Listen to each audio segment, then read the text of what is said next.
Is there anything else that you did to sweeten up the lighting? I don't really remember us bringing anything inside. I think it was more about changing the position of what was on the machines outside and just trying to, you would cheat it because this looks so much nicer that it's sort of side lit. And this frame is ridiculously pretty, by the way. This is just stupidly pretty. Yeah, that's brilliant. There's no of our light in that frame. Hey, what is going on, Andy Mogul? My name is Ted, and today we are talking about how to light a sci-fi film. Specifically, we're going to be talking about the film Annihilation, which, if you haven't seen it yet already, is probably one of the best sci-fi movies of the past decade. And to talk about this today, we've got Chief Lighting Technician Andy Lowe from the actual film here to break into not only the story, but also visual inspirations, as well as actually plotting out the lighting diagrams and what fixtures were used to create each of the looks. So, let's do this. We have to go back. I can't go back. We can camp here tonight. I imagine like the Annihilation is like the perfect, I guess, amount of all the aspects that make a film that you want, that are the best aspects. Annihilation sort of had the right amount of money, like to do what you want, to imagine the things that you can do and be able to sort of achieve them. It didn't ever feel like there was a lot of studio pressure, and you've got an amazing cast, amazing art department, everybody getting to do their jobs sort of how you would like to do it without going crazy and just wasting money. For Annihilation, was there a particular visual lighting style that you guys wanted to go for from the beginning, or any references? Well, the thing about Rob Hardy as a DOP is that he has a rule, and that is all tungsten lights.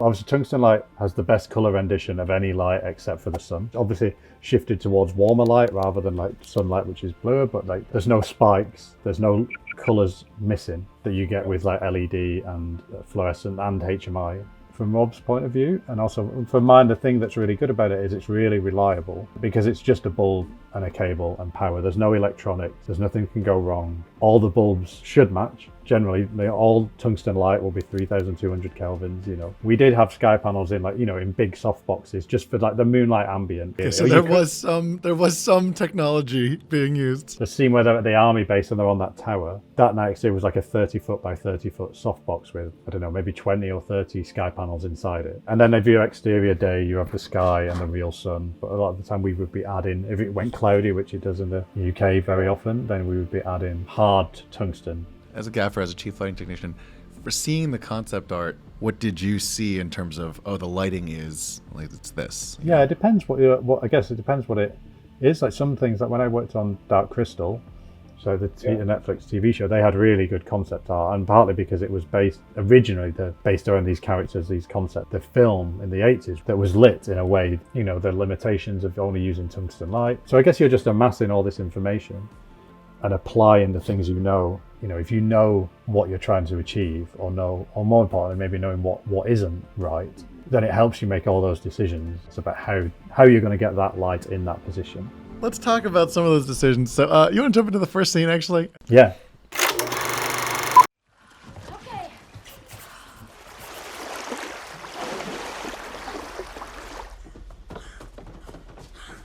Down.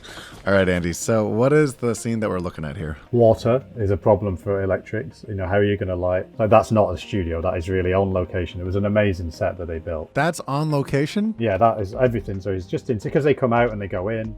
It was a real challenge. Wait, I'm sorry. That's a real place where water is actually going into. It's not a real place. It's a set. But the set is on location, yeah. And so I remember people at the time, everyone was so impressed that the art department did that, because that was not an easy location to access.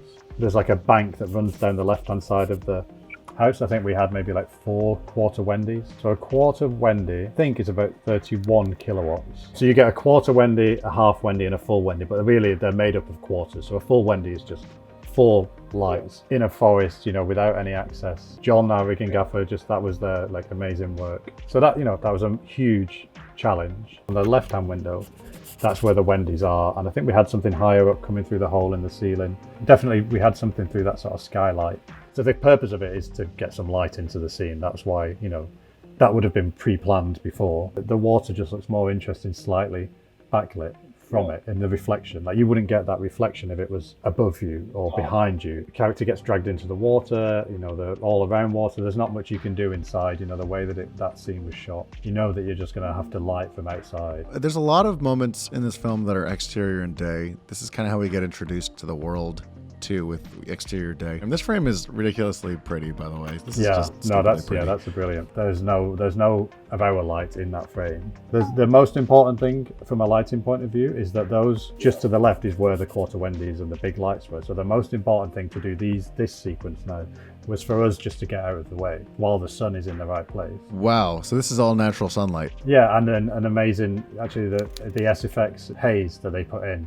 You know, they had like these lay flats, which is like polythene tube with a fan at one end, but they'll probably have more of them dotted around, that rather than like one big hazer, you know, you'll have lots of little ones around it, because as soon as the wind changes, you know, all the haze is gone. I guess that's how you make London look like Florida, you know, or at least, you know, what we imagine it, what, you know, they imagine For America. sure. The sun is changing all the time, right? Sometimes it's popping out, sometimes it's popping in. What modifications are being done to make her look like this in this frame? You know, the balloon lights, where there's like different shapes, circular ones, more sausage shaped ones, and they've got HMI or tungsten, or now really good ones that have LED bulbs in them. But there is also another version, which is just for sun blocking. If the sun was out, we would bring the mattress lights behind camera to block the sun, just to soften it. So then the mattress light and the sun becomes the fill. I guess on the right hand side, I think we just brought over maybe one of the quarter Wendy's and just probably threw an 8x8 or a 12x12, and then obviously color corrected, you know, either with half blue or full blue, just to match so it's not warm tungsten light. So you guys blocked out the actual sun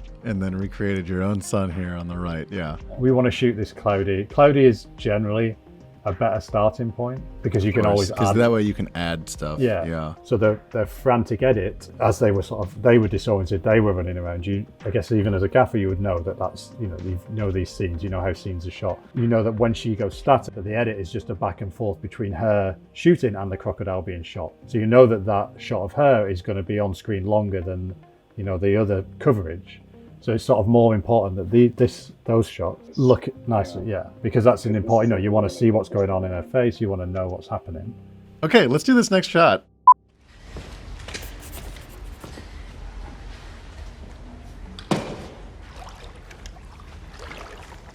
Was this all on location as well too, or this was... Yeah, this whole sequence is location. Yeah, these are some really cool locations. Yeah, it was amazing places. They've been in the base where they've sort of found the camcorder recordings. There's a bit more of a clue as to what's going on. Old tungsten, again, using the ambient skylight. Can't remember the sun position there, but I know we didn't do any sun blocking, so it was either on the other side, it must have been on the other side of the building, I think. But we had a bunch of cherry pickers or genie booms with tungsten lamps on them, coming to create that effect on the back wall and the sort of dappled light that they're walking through, which was quarter Wendy's, I think, maybe some Dinos. But I think the most important sort of sources on this scene was we used 10K and 20K mole beams, and it's a very strong, I guess, a spotlight. It's a circular light with a hard edge. Why not just rely on the sunlight to come through the windows on Again, this? it's England, and the sun goes in and comes out, and the effect on that back wall, we already saw that when they first come in. It's sort of been established, and that's sort of key to the scene. If that was not there in some other shots and was there in others,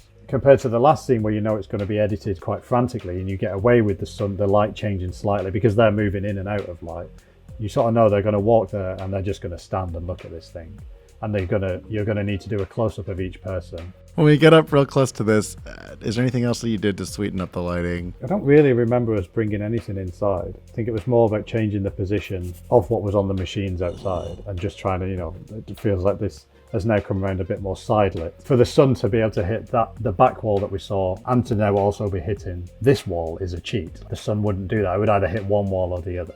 But you would cheat it because this looks so much nicer that it's sort of side lit. For close-ups, she's not in the same light that's on the back wall. It's not as hard as that. So it was probably, you know, yeah, maybe just an 8x frame, like quarter grid or something, just to take the edge off the harshness. It seems like the window has frosting on it by itself. It's already kind of production designed to be softer. Yeah, I think it's sort of dirtied down. Like, that was the whole point, that it's meant to be overgrown. The sequence just before this was actually a real challenge because you can see that tree on the back wall. There was like a whole bunch of, I think, sort of natural, like, just because this was an abandoned place, you know, nature had really taken over. You know, they were abandoned and the windows were dirty, and that sort of causes the diffusion. If there wasn't anything, from memory, those three little sort of skylight things above, I think our department dirtied all that down a bit more just to... So the art department will go in and dirty the windows, and that can work with lighting? You might be involved a little bit in how much, But generally, I think on Annihilation, you would just say, yeah, just go for it. Like, we'll work out. Just make it dirty. Yeah, just really go for it. And we'll just make sure we've got bright enough lights to punch through it. Are you ready to do our last scene? Yeah. Now, before we move on, I want to talk to you real quick about today's wonderful sponsor, and that is Storyblocks. Now, let's say that you are shooting a short film for, say, a 48-hour film festival. You know the drill. Everybody's super stressed out. You are trying to keep your cool after not sleeping all of last night, and your crew is tired and hungry, but it's okay because you finally finished shooting, and now it's time to edit. But wait. What if you forgot your establishing shot? And now you have to announce to your entire crew that you have to now go back, drive another hour to go get that establishing shot, when in reality, you could actually just try Storyblocks. So, from establishing shots to New Zealand, or a shot of a knight on a horse, or whatever you need to finish your film, Storyblocks is there to save your edit. In fact, with over 500,000 4K video clips, you can check out all their footage by heading over to storyblocks.com/IndieMogul. And with a starting membership of $16.58 a month, you can actually get unlimited downloads. So check out that deal. We use it all the time here for basically all of our episodes ever. So thank you again to Storyblocks. Thank you for sponsoring this episode. And now, back to the video.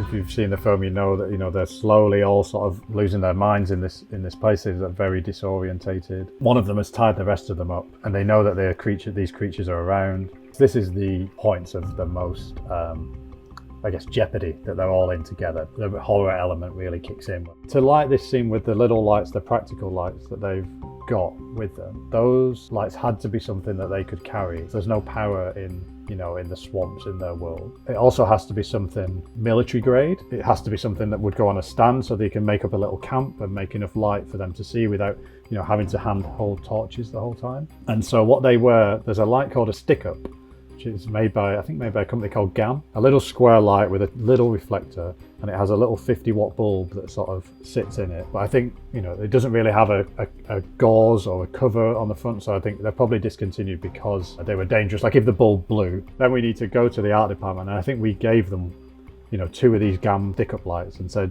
these are the only 2 we get because they've been discontinued. And so amazingly, like the art department had them fabricated, had them made up. You can sort of see there is like a grill effect, like a gobo, which was off the actual little honey crate. We had to have, we had little grills made for the fronts of the lights in case one of the bulbs blew. Because it's such a pinpoint source, it actually gave a really nice effect. There's always things you're proud of, but actually as a gaffer, I'm quite proud that as you watch this sequence, that effect is always on that wall. Can you walk me through what is the lighting that's going on in this scene? So we have a wide here, and then we get to the close-ups on Natalie Portman. Yeah. So again, this is all the light from the torches, from the practical light, from those lights. This is the actual. That's that torch right there. That's the actual one. Yeah.